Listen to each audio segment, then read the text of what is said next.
സ്കൂളിൽ Christmas Carol തടഞ്ഞ സംഭവം. അറസ്റ്റിലായവർ ബി.ജെ.പിയുടെ മുൻ ഭാരവാഹികൾ.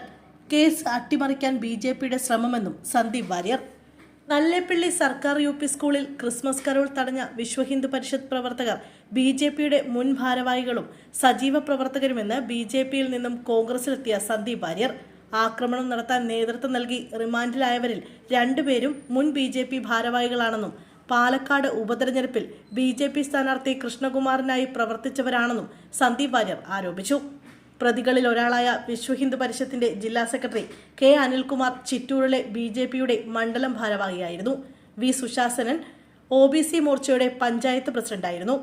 ബി.ജെ.പിയുടെ ഭാരവാഹികളായിരുന്ന സജീവ പ്രവർത്തകരായിരുന്നവരാണ് സ്കൂളിൽ ക്രിസ്തുമസ് കരോളിനെതിരെ ആക്രമണം സംഘടിപ്പിച്ചത്.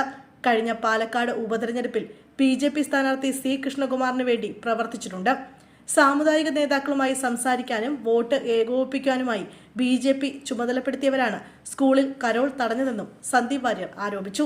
വെള്ളിയാഴ്ച സ്കൂളിൽ ആക്രമണം നടന്നതിന് ശേഷം ബി.ജെ.പിയുടെ സംസ്ഥാന നേതൃത്വം ഈ കേസ് അട്ടിമറിക്കാൻ വേണ്ടി പോലീസുമായി നിരന്തരം ബന്ധപ്പെട്ടു. യുവമോർച്ച നേതാക്കൾ വഴി ചിറ്റൂരിലെ പോലീസുമായി ബന്ധപ്പെട്ട് ഈ കേസ് അട്ടിമറിക്കാനുള്ള ശ്രമം ബി.ജെ.പി സംസ്ഥാന നേതൃത്വം നടത്തിയിട്ടുണ്ട്. ഒരു വശത്ത് വല്ലാത്ത ക്രൈസ്തവ സ്നേഹം അഭിനയിച്ചുകൊണ്ട് ക്രൈസ്തവ ഭവനങ്ങളിലേക്ക് ക്രിസ്മസ് കേക്കുമായി പോവുകയും എന്നാൽ മറുവശത്ത് ക്രൈസ്തവരെ ആക്രമിക്കാനും അവരുടെ വിശ്വാസങ്ങളെ അധിക്ഷേപിക്കാനും സംഘപരിവാർ ശ്രമിക്കുന്നു.